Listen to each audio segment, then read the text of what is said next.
Recently, I've been reading a book by Tynan Sylvester, the creator of Rimworld, called Designing Games, A Guide to Engineering Experiences. There's a lot to take in from this book, but the gist of it is that games are experience engines that make players feel a variety of emotions and arousal states. So rather than focusing on making a game, he wanted to create a storytelling engine. Rimworld's game mechanics are story-rich. So take, for example, the game's model of health. The game doesn't simply have health points, but also models each individual limb and organ that could be damaged during combat. With the loss of a character's limb, the player becomes a collaborator in the game's storytelling of the character's depression, because the game also models mental states. Depression then might lead to drug abuse, and eventually the colony might become rich enough to afford purchasing an enhanced prosthetic limb replacement, and the character comes out stronger than ever before, forming a complete character arc.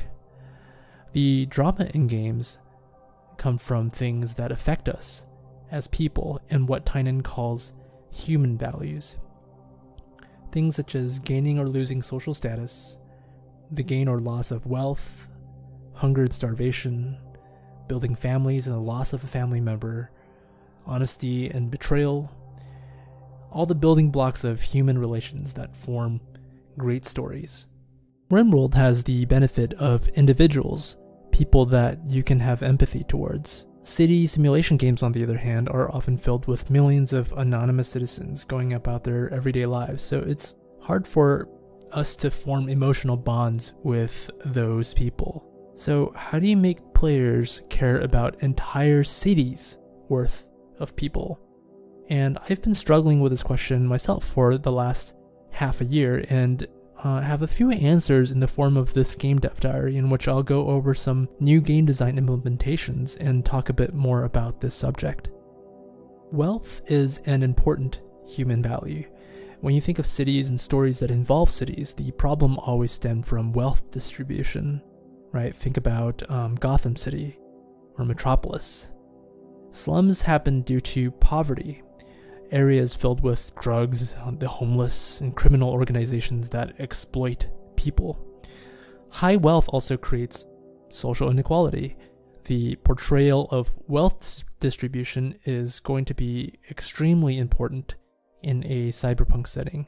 And so I've been working on a game design as well as the game art to illustrate this.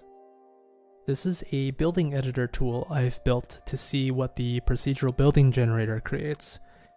Buildings have two axes that they grow on, land value and density.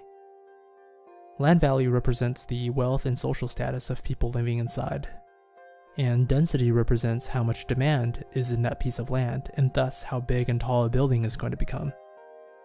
High-density buildings hold more residents and/or workers. I've been collecting reference material and creating a wealth to density matrix of building styles that hopefully my building generator can make.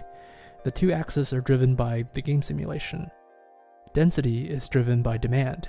These are critical human values that form the basis of how many people want to live or work in this particular chunk of land.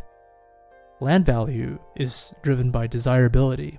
So these are more values at the top of Maslow's hierarchy of needs. Things that cause people with money and means to want to move into that particular space. With this matrix, you can have a range of low demand, low desirability, which are slum shacks, high demand, low desirability, like vertical slums in the Kowloon walled city. You can have low demand, high desirability, such as mansions, and you can have high demand and high desirability, which are luxury skyscrapers. And my goal here is to give a detailed enough portrayal of neighborhoods and streets that, at a glance, you can tell they're dangerous to walk through or filled with wealthy social elites, and anything in between, so that the city itself has enough character for you to care about. In tackling the problem of not being able to interact with or see people because of the game's vantage point, I'm trying to a few things that hopefully will make the player care more about the city's inhabitants. Buildings can now have a mood status effect, And these are based on extreme conditions such as poverty, poor health, or high crime. And it's meant to illustrate for you at a glance how things are doing at a particular zone. The moods can become critical, and a red mood icon will show up at the top of a building, letting you know that something is wrong. And I've been planning other moods such as alcoholism, drug addiction, paranoia, and mental health.